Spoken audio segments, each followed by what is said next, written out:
This is a podcast from soof.co.uk. Hello, I'm Patrick Downs. This is all about film, whether it be Blu-ray, DVD or streaming. This is Bring the Film. Driven by a clear vision of their future and using unconventional methods, Richard has a plan to take Venus and Serena Williams from the streets of Compton, California to the global stage as legendary icons. The profoundly moving film shows the power of family, perseverance and unwavering belief as a means to achieve the impossible and impact the world. It's King Richard and it stars Will Smith, AUNJANUE ELLIS, SIDNEY and DEMI Singleton. And our film correspondent Hayley Donaghy caught up with SANIYYA and DEMI about what was it like when they first met Venus and Serena Williams. I was actually freaking out. Like, I didn't know that they were coming, and so I didn't know what to do. I didn't have time to actually prepare my questions. Like, I wasn't ready. But when I spoke with them, I realized that I really had nothing to be nervous about. They're two of the kindest people I've ever met, and I now consider them family. They're like bigger sisters to SANIYYA and I both. Some pretty cool big sisters to have. SANIYYA, I'm intrigued to hear about the specifics of the training. I mean, what was involved? What were you doing, and how on earth did you manage the change of hands I've read about? Oh, yes.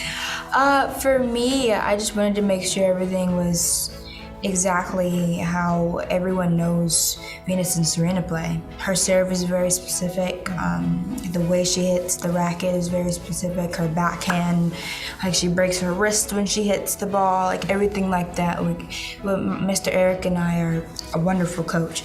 We definitely would work on that every day. But it was quite different having to change hands, but it was something that after a while I got used to because it was just muscle memory.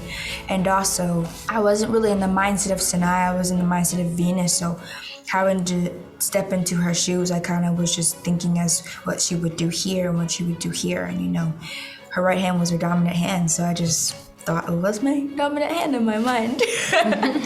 So cool.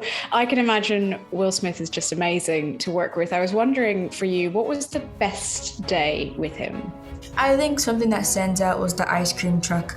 Because he's such a big kid. Oh, that was so, I remember, so I think he was so excited. During a rehearsal, the ice cream truck came down. We were rehearsing on the tennis courts in Compton. And the ice cream truck came down and Mr. Will was like, oh, ice cream. And we're like, oh yeah, there's ice cream. He jumped up and he was like, y'all want some ice cream? And we're like, yes, we want ice cream, Mr. Will. And so he got us all ice cream, and people even started like gathering around because of course it's Will Smith, and he offered those people ice cream as well. He was just willing to give everyone some ice cream. That was a really amazing fun day. And he was so funny because once he got his ice cream, he was dancing. I'm so excited. And I was like, oh my gosh, he's so cute. He's such a big kid. Yeah, we love him though. And finally, what do you hope that this film can do to inspire young tennis players to follow their dreams, work hard, but also perhaps not to follow the exact same route that everybody else is? I think one thing for young athletes is just to have fun.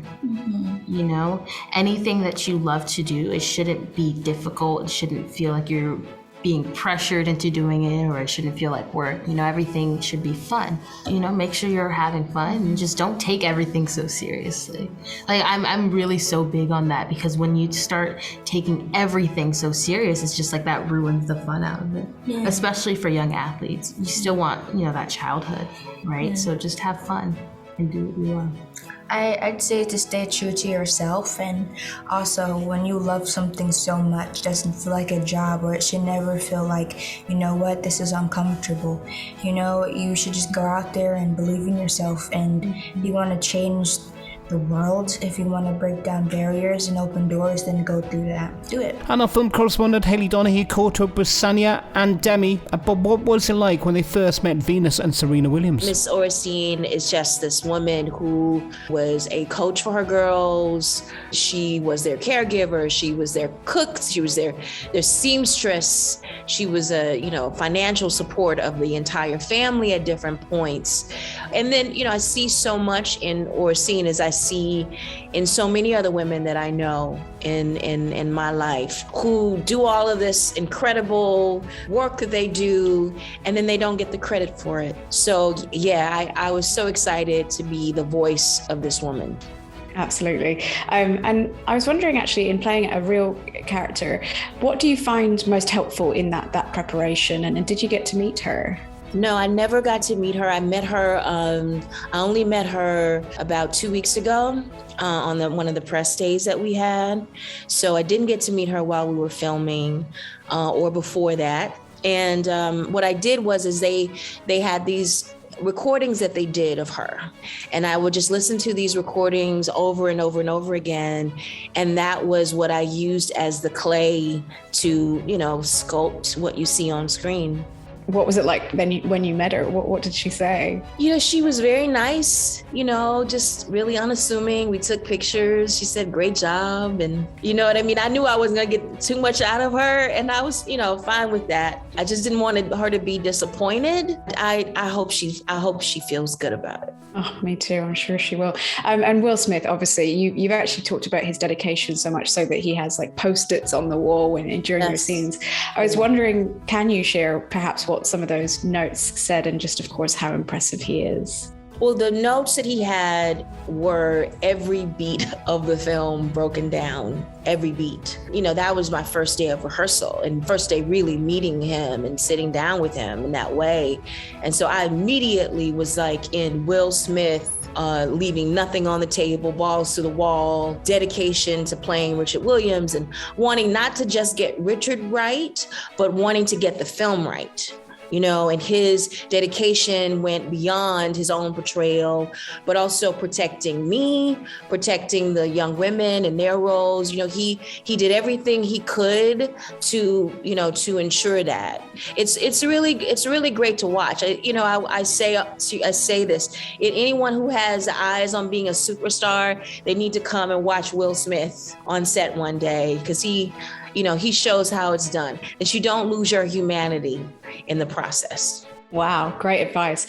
And I have to admit, I actually didn't really know their story. I think I just assumed they were amazing tennis players. And I was wondering for you, how aware were you of their story, and actually how important it is for audiences to know it? Yeah, no, I didn't know. I mean, I'm not a huge tennis fan, but I'm a Venus and Serena fan, like so many people. So I did know a whole lot. And I certainly didn't know a lot about Miss Oracene. But before I knew anything, I knew that Venus and Serena were heroes of mine off the court. The way that they have been proponents and advocate for equal pay for, women, in the sport of tennis. And that has bled into other sports and even in conversations like that, even in my industry. And I'm so thankful for that. The clothes that Serena wears, when everything they do, it is so affecting to things that are so far beyond tennis. King Richard is out now. And with that, thanks for checking me out on the Bring the Film podcast today. I'm Patrick Downs, and you can keep in touch across Twitter at @PatrickDowns, also on Instagram or facebook.com/officialpoptart. And there's also the website soof.co.uk. This is a podcast from soof.co.uk.